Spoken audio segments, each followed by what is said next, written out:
Bonjour à tous, je suis Tomek Jarosławski et je vais vous présenter ma thèse sur le mécanisme de transition de la bulle de décollement.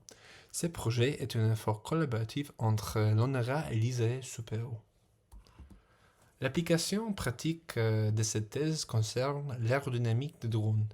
Il y a une augmentation massive de l'utilisation des drones dans les années à venir, donc comprendre leur aérodynamique est crucial. Les drones opèrent avec des configurations d'ailes fixes et rotatives et volent souvent dans des environnements fortement turbulents. Sur leurs ailes, ces drones rencontrent des phénomènes comme la bulle de décollement.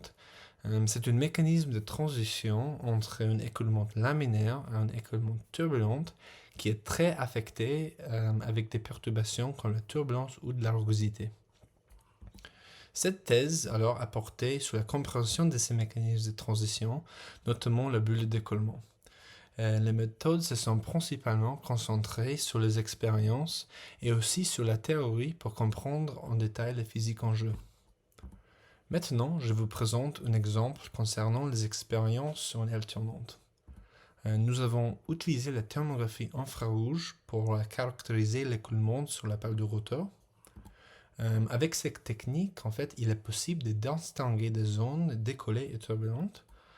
Et en appliquant cette compréhension de l'écoulement, nous avons utilisé la rugosité d'une manière stratégique pour forcer ou perturber la bulle.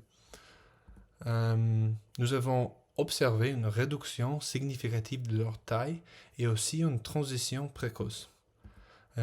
Au niveau de performance acoustique, nous avons observé une réduction du bruit à large bande et aussi avec une rugosité adaptée à la hauteur de la couche limite, nous avons observé une amélioration de la performance, notamment la poussée.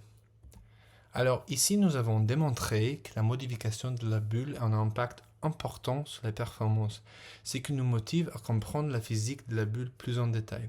Cependant, dans le cas d'une aile tournante, obtenir des mesures très détaillées était trop complexe. Alors nous avons simplifié le problème en étudiant une aile fixe. Nous avons fait des expériences en soufflerie où nous avons étudié une bulle sur un profil d'aile fixe et le sondage au fil chaud en était utilisé pour mesurer l'écoulement. Dans cet exemple aussi, la bulle sera forcée avec du turbulence extérieure.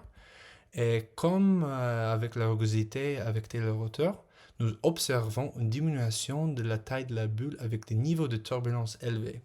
Aussi, nous avons également montré que la théorie de la stabilité linéaire peut modéliser la transition, même dans ces conditions fortement perturbées ou forcées.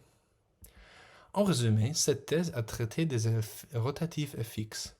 Nous avons développé une méthodologie pour comprendre l'écoulement sur le rotor, mettant en lumière l'importance de la couche humide sur la performance.